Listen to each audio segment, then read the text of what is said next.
আর্জেন্টিনার বিশ্বকাপের টিকিট নিশ্চিত হওয়ার পর এবার শিরোপা ধরে রাখার লক্ষ্য নিয়ে প্রস্তুতি শুরু করেছে। সেই লক্ষ্যকে সামনে রেখে দলটি অক্টোবরে ফিফা উইন্ডোতে 2টি প্রস্তুতি ম্যাচ খেলছে।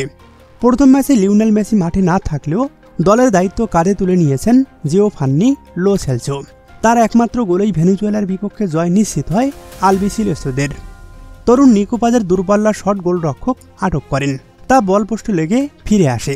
ভেনেজুয়েলা পাল্টা আক্রমণে খালি পোস্টে গোল করার সুযোগ পায়, কিন্তু তা কাজে লাগাতে পারেনি। ম্যাচের 31 মিনিটে জুলিয়ান আলভারেজের পাস থেকে লাউতারো মার্টিনেজের কাছে বল পৌঁছায় এবং লো সেলসো নিখুঁত ফিনিশিং করে দুর্দান্ত গোল করেন। এটি তার জাতীয় দলের জার্সিতে 4র্থ গোল। দ্বিতীয়ার্ধে কোচ একাধিক পরিবর্তন আনলেও ম্যাচের আর কোনো পরিবর্তন হয়নি।